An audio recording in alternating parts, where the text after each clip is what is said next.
It's time for Herd Mentality, the weekly episode where you control the discussion today on Locked On Bills. You are Locked On Bills, your daily Buffalo Bills podcast. Part of the Locked On Podcast Network, your team every day.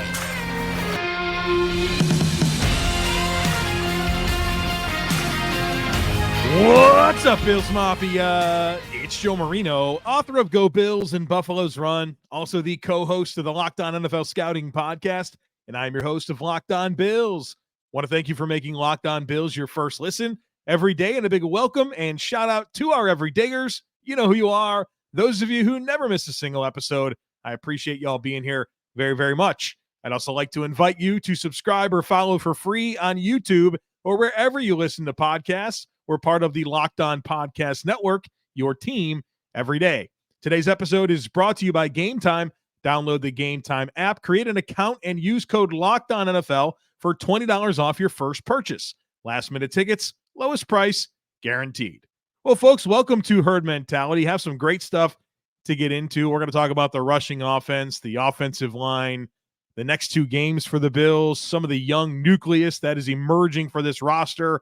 Pretty big conversation on the future for the team at corner and safety. So some great stuff to get into. But before we do, I want to acknowledge some injury updates for the team. And a big one being that Daquan Jones, Sean McDermott announced on Tuesday that his 21-day window to practice and be activated from injured reserve has opened.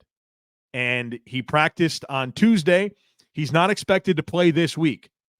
But this is definitely a huge step in him returning this year and helping this football team, which is big because Jordan Phillips had wrist surgery on Sunday night, and he's going to miss some time. The reports are that the goal is to have him back if the Bills make the playoffs. So he's probably going to miss the next 3 weeks. So if you can get Daquan Jones back, oh boy, that would be huge. That would be huge. Especially if you get him for that Miami game where you know they're going to want to run the football. Daquan would be big in that one. And so obviously we'll pay close attention to it. We'll talk to Dr. Kyle Trimble on Friday this week to learn more about that entire situation and, you know, what limitations, what the return, recovery, all of this stuff. We'll get into it. But obviously a huge, huge piece of injury news for the Buffalo Bills as Daquan Jones is back on the practice field. Also good news as it relates to Ty Johnson. He practiced on Tuesday, but we don't have any new updates on Micah Hyde or AJ Epinesa. I'm recording this before the Tuesday practice report is released, so not sure what their status was, but we'll certainly pay attention to that the rest of the week. All right, let's get into these outstanding herd mentality items. The first one comes from James. James says, everyone is pumped about Cook, but you don't do that without an offensive line. What was your analysis of our O-line? Are all five that physical, or was Dallas just that soft up front? If our O-line is that good, why weren't we doing this all season? I'd like to hear your analysis on all five guys if you could. Well, obviously this will be a good supplemental piece of analysis to what we talked about yesterday in the All-22 review. But the Bills' offensive linemen in this game, they executed at a high level. They were determined. You can tell they got into some rhythm and really created a lot of space up front. They were sensational as run blockers. And it helped that Dallas has a light front. They were without their best run stuffer in Jonathan Hankins, and the Bills exploited it. And I think this has kind of been the deal with Dallas throughout the last few years in some of their matchups, particularly against San Francisco, where they haven't been able to hang with them because they can't stop the run. That was a big reason why they drafted Mozzie Smith in the first round, to give them some beef in the middle of that defense. It's been an issue for Dallas, and I thought the Bills did a very good job of exploiting it, especially without their best run-stopping defensive tackle being available. And so, yes, this was the Bills' best performance rushing the football this season, but they've been running the ball well all year, especially of late. Look at the last 5 games. Dallas, of course, 266 rushing yards. Last week against Kansas City, 118 rushing yards. Against Philly, 173 rushing yards. Against the Jets, 130 rushing yards. Against Denver, 192 rushing yards. So they've been very, very productive the last 5 weeks. They've been over 100 rushing yards in 10 of 14 games this season. And that includes some earlier games that were huge, right? 183 against the Raiders, 168 against Washington. And so some of it against Dallas, I think the peak of it being as good as it was against Dallas was somewhat circumstantial. You got a team that struggles to play away from their home stadium coming to your place. They're not great at stopping the run. But they've been a productive rushing offense all year, obviously with the highlight of the season to this point being what they did against the Dallas Cowboys. As for some thoughts on the offensive linemen in general, we'll go left to right. Dion Dawkins has been unbelievable all year. I've really been singing his praises all season long. He's having the best year of his career, should be a Pro Bowler, been dominant as a run blocker and a pass blocker. I think Connor McGovern at left guard has been a stabilizing player. We're going to talk a little bit more about that in just a moment, but what he's been able to do to come in and provide very good pass blocking, but just some stable play next to Dion Dawkins has been a very good thing. He's not a dominant run blocker, but his athleticism is big. And so you know this tackle wrap play that they run all the time where they pull Dion Dawkins from the backside to the play side. There's a lot on Connor McGovern to hit key, like backside cutoff blocks where his lateral movement skills are very important. And he's also very good at getting into space into the second level. I think that's been a very stabilizing player for the line. Mitch Morse continues to be an above-average starting center, a lot of range, good pass blocking. And I think as the season has moved along, his chemistry with both O'Cyrus Torrence on the right side and Connor McGovern on the left side has really evolved. If you remember, some of my gripes earlier in the season was that, hey, I think this Bills rushing offense is close, but there's some timing stuff that just has to be ironed out that will come with reps. I think you've seen that happen, and they're starting to peak. I think O'Cyrus Torrence at right guard has had an up and down rookie season. I think it's been more up than down. I think he's been very good in terms of adding a physical presence to the run game. He doesn't have a ton of range, but what he can do play side to create some of that displacement when the Bills run to the right, which is where they like to run, and again, pulling Dion Dawkins around, I think that's been an important component of it. He has to be able to latch and sustain long enough for that puller to get there and for, the running backs to be patient to allow things to open up. And I think he's had a good rookie season, not a great rookie season, but he's looking like he's going to be a solid answer for this team at guard, and certainly his best football is probably ahead of him. And then Spencer Brown at right tackle, has absolutely come into his own, been a very stable player. The run blocking has been really good. I thought getting him involved on those longer pulls against Dallas was a great wrinkle, and I hope to see more of that moving forward. But we came into this year, a lot of us did come into this season with Spencer Brown being one of the biggest question marks. And in year 3 of his career, he's absolutely provided at least a baseline level of play that says he's a sufficient starter. And there's been some high-level moments as well. And so I think that's kind of my thoughts on this offensive line. Aaron Kromer, year 2, doing a great job with this unit. And, they're playing their best football as the season moves along. Danny says, I have 100 different things that I'd love to talk about, but there's been one thing sticking out to me for weeks now, and that's just not getting enough attention. In past years, I've always felt that Dion Dawkins was a good team guy, but a very overrated left tackle. He just never passed the sniff test for me. However, this season, he looks amazing, not good, amazing. He's played at an all-pro level. He might be performing like the best tackle in the NFL this year. Do you agree with my assessment, and why do you believe he's playing so well in the pass and run game? Well, I'll start off by disagreeing a bit here in terms of where we come into this conversation as our starting point with Dion Dawkins. I've thought Dion Dawkins has been an above average left tackle really since he stepped into the Bills lineup. Has he always been perfect? No, but no offensive lineman is. I think he's been for really above average. He's been a quality starting left tackle.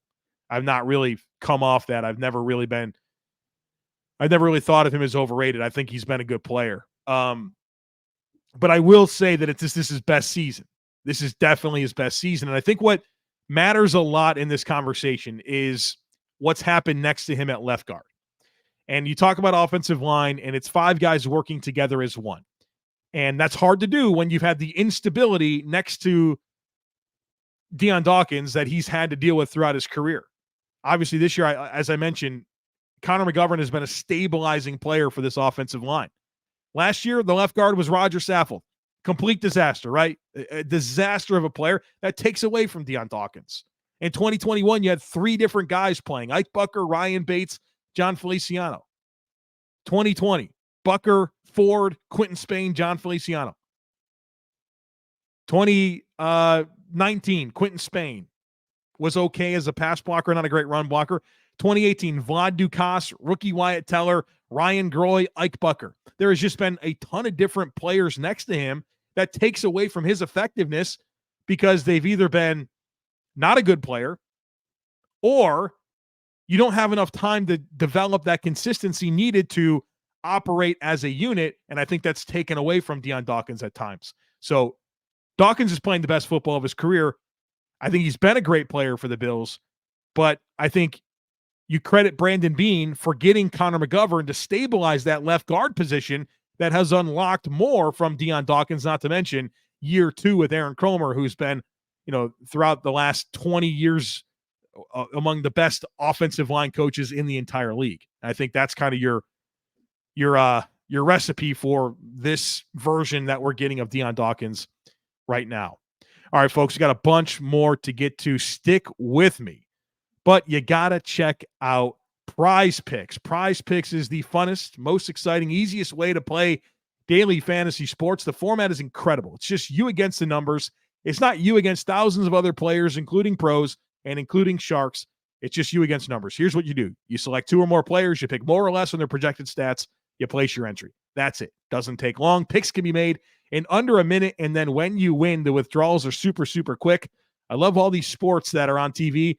Love them even more when I have a Prize Picks entry, and I love that you can cross-pollinate between sports. So if there's some projected stats that you like in a football game, hockey game, basketball, whatever it is, you can layer them all together and create an entry that you really like. So go to prizepicks.com/LockedOnNFL and use code LockedOnNFL for a first deposit match up to $100.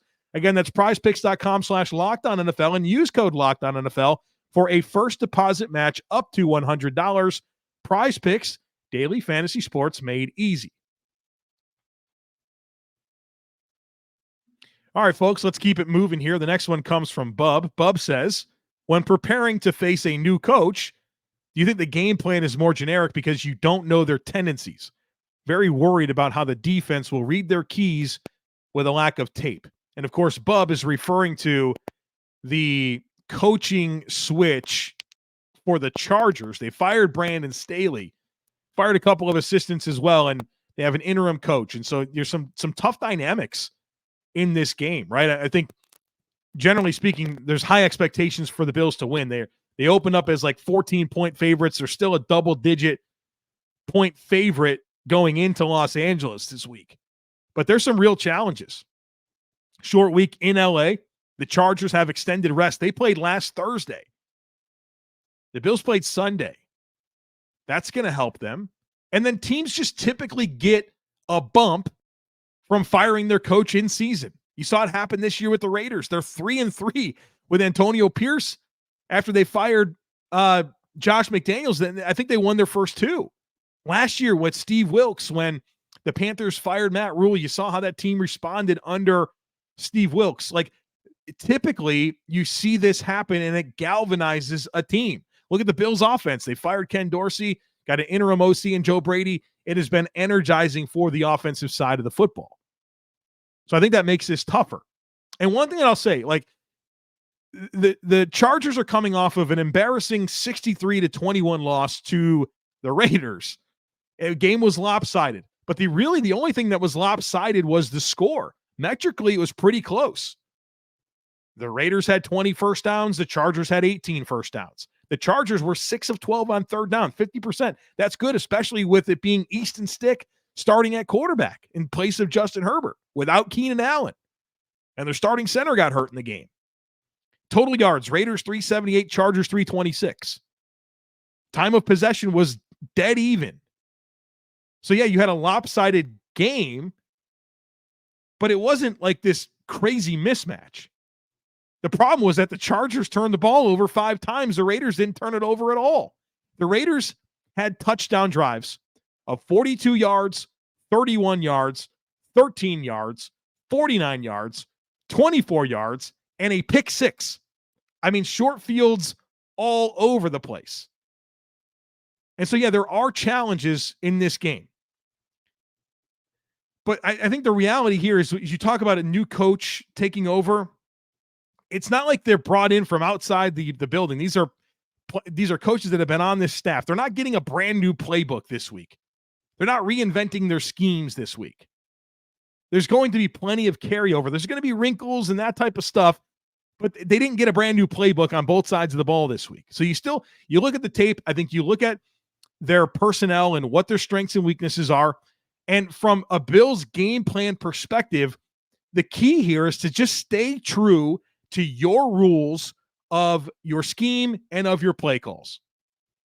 Yeah, there are times, like you look at the Bills game against Dallas and you could tell they can anticipate a lot of things. They knew the tendencies. They knew where to be. But at the end of the day, it's about staying true to your rules as a defense and your rules as an offense. What are you supposed to do? What is your job in any given play? Do that. I think they're going to be okay. The big thing here is score points. That Chargers defense has been bad all year long. Score points in a dome and dare Easton Stick to go point for point with Josh Allen. Sign me up for that. James has a good one here. He says, which of the next two games scare you the most and why? So at the Chargers this coming week on Saturday, home game against the Patriots before the showdown with Miami and in Miami. So which of those two games scare me the most? To me, it's the Chargers.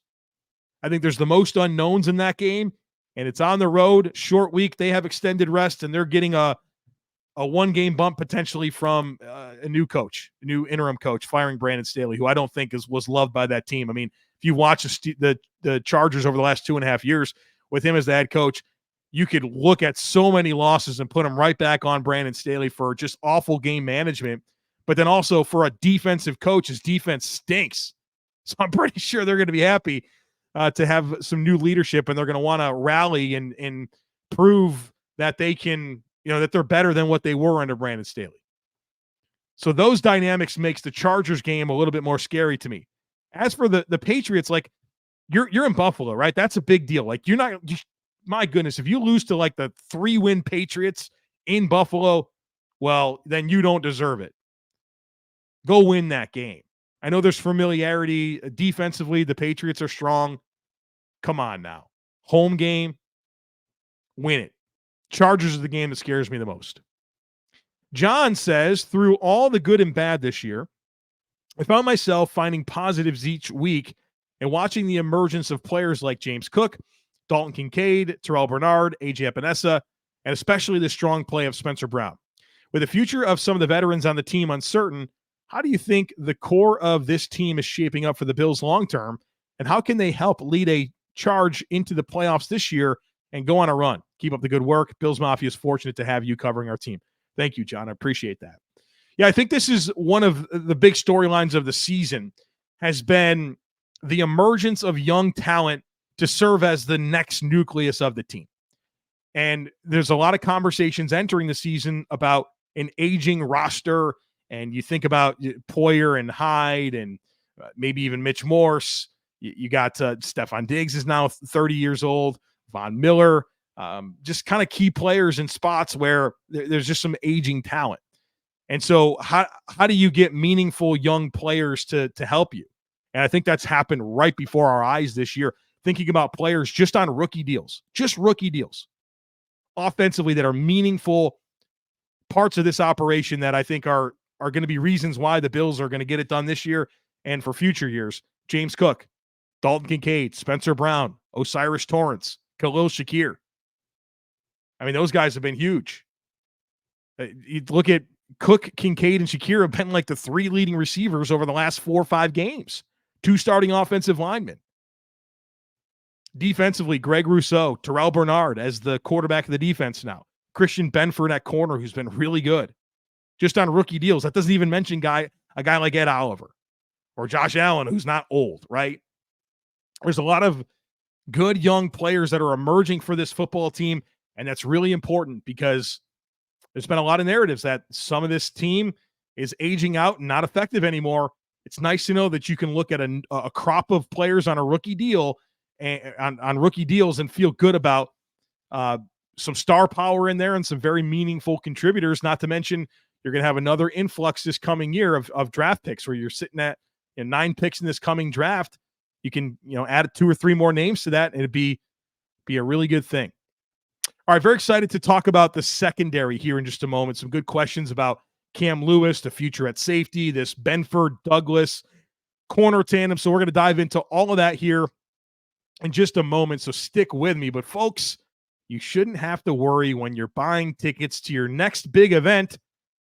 Well, Game Time is here for you. And Game Time is the fast and easy way to buy tickets for all the sports, music, comedy, and theater events near you. They've got killer deals on last-minute tickets, all-in prices, views from your seat, and their best price guarantee. Simply put, Game Time takes the guesswork out of buying tickets. I love the app. It's awesome, super easy to navigate.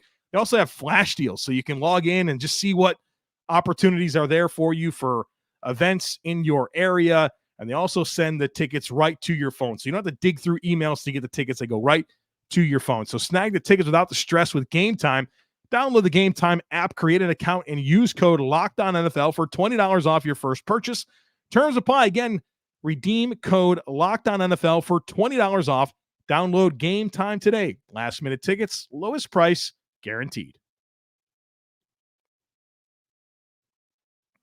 All right, folks, the next one here comes from Bills WZA, who says, can you put some perspective around what's going on at the cornerback position? It feels like the tandem of Douglas and Benford is playing at an elite level, but not sure if that's just my Bills bias talking. Would love to get your thoughts on just how well these two are playing and their potential ceiling. Well, I think these guys are playing extremely well. They're super consistent players. They both tackle well. They have good ball skills. They have strong coverage instincts, and they've been a great tandem. Since Rasul Douglas came to the Bills, he's been on the team now for 6 games. Rasul Douglas has been targeted 26 times. He's given up 15 catches. That's a completion percentage against his coverage of 57.7%. He's conceded 177 yards, 1 touchdown, has 1 interception, and a passer rating of 59.3 allowed against his coverage. That's phenomenal. Christian Benford, in that same 6-game stretch, since he's been a tandem with Rasul Douglas, has been targeted 20 times, given up 14 catches for only 116 yards, no touchdowns, has an interception, and a passer rating of 63.7 against his coverage. The average depth of target against Christian Benford in the last 6 games is 4.8 yards. I mean, they're not even trying him down the field. These guys just don't give up a lot of space, don't give up a lot of separation. They're very strong. They're a very strong duo. Again, a passer rating against Rasul Douglas coverage of 59.3, and for Christian Benford, 63.7. That's phenomenal. PFF grades. Not sure what you think of them. I think they're pretty good. I think they're a pretty consistent process. I know we don't always love it. I think there's some, we could probably have a whole conversation about this, but I think for the most part, PFF grades are good. PFF grades Christian Benford as a 79.5 and Rasul Douglas as an 81. Those are strong grades. That's the 7th highest grade amongst all corners over the last 6 weeks for Rasul Douglas and the 13th highest graded corner in Christian Benford. And then when you look at their coverage metrics in terms of separation allowed, it's very low. I mean, it's a good duo. They're scheme-specific guys. So you talk about the ceiling. They're not going to be these dynamic off-man corners with quick feet, fluid hips, and can just turn and run with anybody. But in this Bills scheme, zone heavy, they fit the mold, and they're a really nice tandem. Very, very satisfied with Christian Benford and Rasul Douglas. Next one comes from Todd. And then I received a ton of different questions about Cam Lewis this week. So I'm going to kind of layer it all together. I'll read the question from Todd, and then we'll kind of lump in all the Cam Lewis talking points into this. Todd says, I'm wondering for next year with Micah Hyde if he's physically going to be worth it. Would it simplify things for Kaiir Elam with a move to safety to consider that? I know he struggles in zone, but are the reads and assignments easier for a safety that perhaps we'd finally see some return in that draft pick?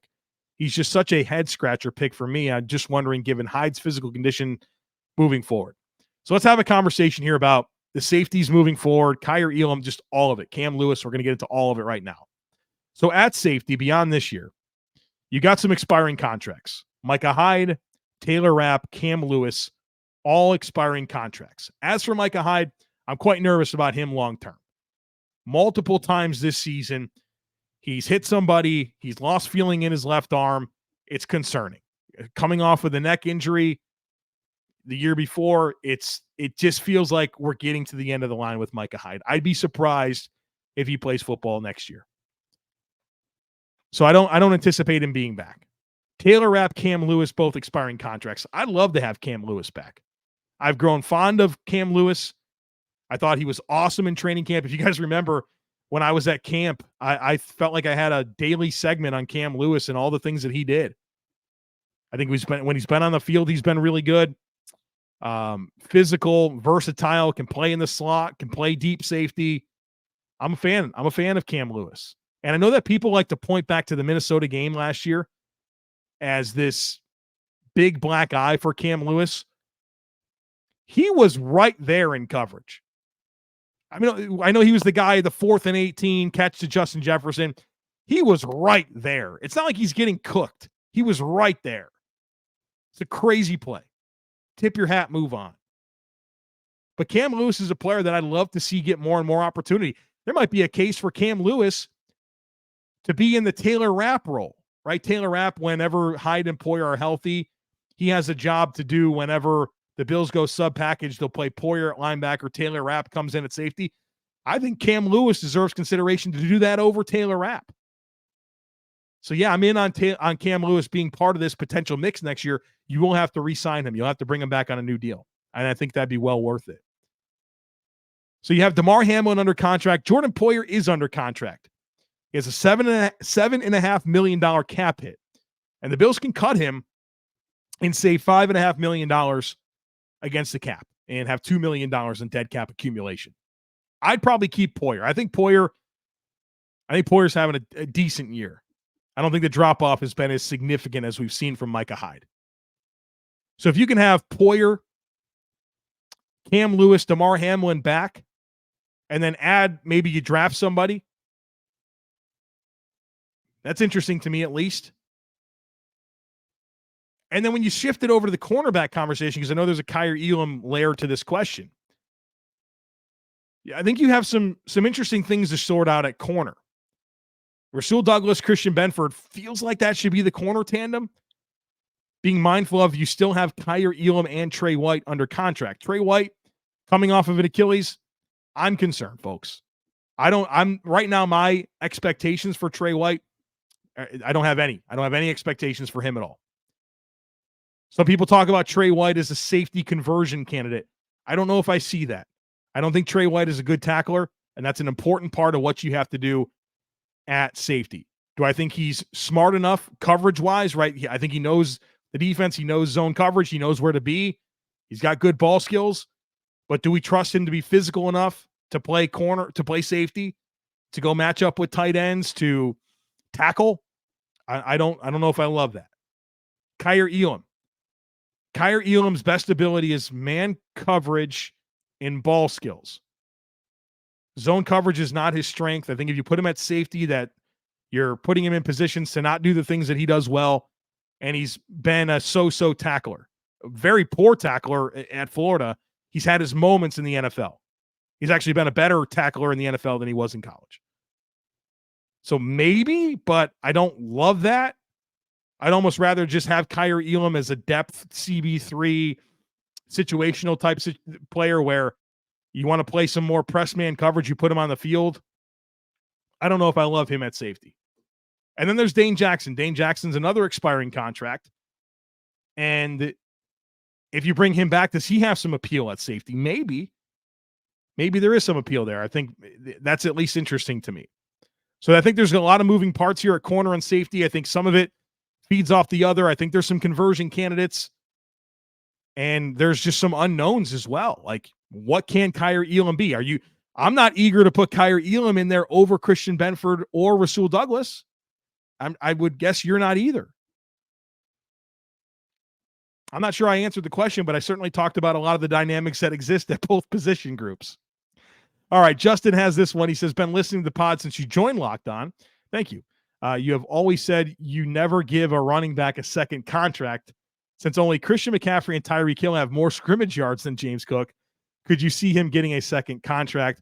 Also, what kind of deal do you think it would take to bring Leonard Floyd back? Well, let's talk about James Cook and a potential contract extension. Here's what I'll say. Yes, I am not a fan of paying running backs. I don't think you should do that. Let's see how next year goes. You can't give him a contract extension until after 3 seasons. So let's see how the rest of this year goes and the rest of this year and next year, and then we can have that conversation.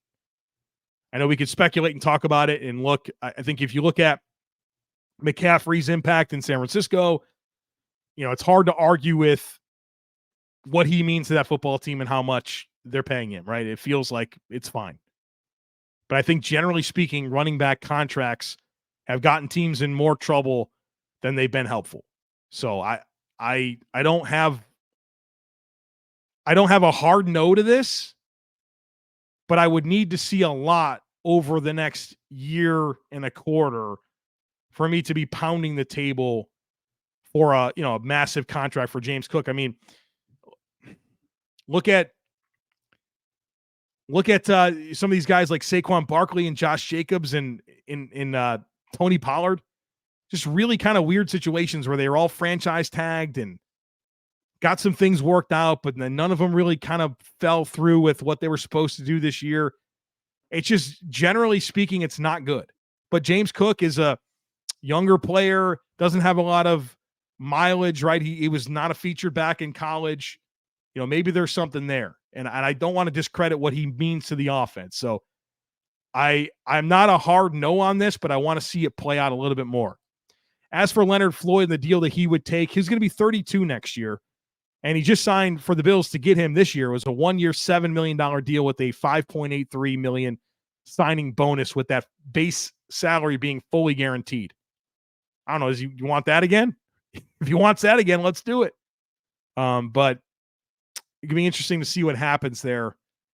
And the entire D-line, where you don't have a ton under contract for next year. At defensive end, it's just Von Miller and Gregory Rousseau. At defensive tackle, it's just Ed Oliver. So I think you're going to need new contracts. You're going to need some new players.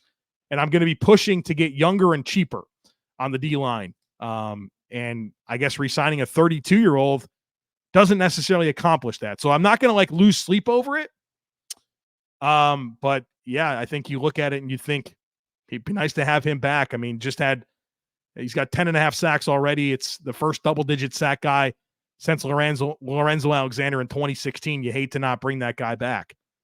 But also, I think you need to get younger and cheaper, and he doesn't necessarily accomplish either of those things. So I got a little bit of time. We're going to do all of our off-season evaluations that we typically do, and I'll have some hard opinions. But as we just kind of scratch the surface with these conversations, I want to talk more about the dynamics than saying, yes, they should or should not do something. So that's where I'm at with these situations. All right, folks, would love for you to join me tomorrow on Wednesday, December 20th. I'm going live on Bleacher Report at 12 p.m. Eastern time. And what I'm going to do is predict every remaining AFC game and then talk about just the different variables for the Bills and their path to the playoffs. So come on for that, right? 12 o'clock Eastern time on Bleacher Report. I would love for you guys to join me. I'll tweet out a link on Twitter.